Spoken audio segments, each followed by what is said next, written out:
পৃথিবী না ঘুরলে এর সৌন্দর্য বোঝা যায় না। এর প্রমাণ হচ্ছে আমরা যেখানে আছি এখানে, এই মুহূর্তটা। কারণ কি জানো, এখন আমরা আছি খুব নদীর মাঝখানে, খুব সুন্দর একটা মুহূর্তের মধ্যে আছি। কিছুক্ষণ আগে প্রচুর বৃষ্টি হয়েছিল, বৃষ্টি না যেন ঘূর্ণিঝড় হয়েছিল আমাদের মাঝখানে। আমরা যে একটু বাইরে দেখাই প্রচুর বৃষ্টি হচ্ছে, তাছাড়া অনেক ঘূর্ণিঝড় এখানে ঢেউ ঢেউ একসাথে হচ্ছে। আর আমরা আছি এরকম এক জায়গায় যেখানে ডেজার্টের মধ্যে। এখানে বড় ভাই আমাদেরকে চা অফার করছে, চা খাইতেছি, এর সাথে বিস্কুট এবং এর সাথে আছে মুড়ি। খুব একটা অস্থির একটা বিনোদন হচ্ছে এই জায়গার মধ্যে। এই যে আমাদের এক বড় ভাইয়েরকে জিজ্ঞাসা করি এখানে ওরা যে এখানে থাকে আরে কিরকম লাগে। কি বড় ভাই কেমন আছেন? হ্যাঁ, অবশ্যই ভালো আছি। এখানে যে এতে বৃষ্টির দিন থাকেন, তারপরে জ্বর টর হয়, বৃষ্টি হয়, এই বৃষ্টির মধ্যে আপনার কিরকম অনুভূতি, কিরকম লাগে আর কি? অবশ্যই আমাদের তো থাকতে ভালো লাগে, আমরা থাকি, এই জন্য অবশ্যই ভালো লাগে।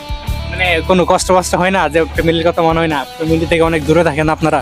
হ্যাঁ, অবশ্যই মনে হলে কে যাইতে পারি, অনেক দূরে থাকি না, যাওয়া আশা করতে অনেক লেট হয়, এই জন্য যাইতে পারি না। আপনাদের এখানে আসতে তো আমাদের মানে অনেক খুব উৎফুল্ল মনে হইতেছে, খুব ভালো লাগতেছে। আপনাদের কেমন লাগছে? হ্যাঁ, আমাদেরকে অনেক ভালো লাগতেছে, আপনারা আছেন একসাথে বসে চা খাচ্ছি, অনেক ভালো লাগতেছে। এই আমাদের এখানে আরেক বড় ভাই দেখতে আছেন, ওনার কাছে কিছু জিজ্ঞাসা করি যে ওনার এখানে একটা ডেজার্ট, এটা আছে আমরা ভিতরে, বাইরে প্রচুর বৃষ্টি হচ্ছে, ঠিক আছে? পরে কেমন আছেন? জি আলহামদুলিল্লাহ ভালো আছি, আপনি ভালো আছেন? জি আলহামদুলিল্লাহ ভালো আছি। দিনকাল কেমন যাইতেছে? জি আলহামদুলিল্লাহ অনেক ভালো যাচ্ছে। আপনার এখানে যে থাকেন কোনো কষ্ট হয় আপনাদের? না, আমাদের কোনো কষ্ট হয় না, আমাদের কাজের উপর ডিপেন্ড করে আমরা এখানে বসবাস করি। বাট আমরা এটা মনে করি যে আমাদের এটাই বাড়িঘর, এর জন্য আমরা এখানে নিয়ে উপভোগ করি আর কি, এটা নিয়ে আমাদের সংসার। আচ্ছা, খুব ভালো লাগলো বড় ভাইয়ের সাথে কথা বলে। একটু পরে আমাদেরকে একটু বাইরে দেখাবো, বাইরে যে কি অবস্থা।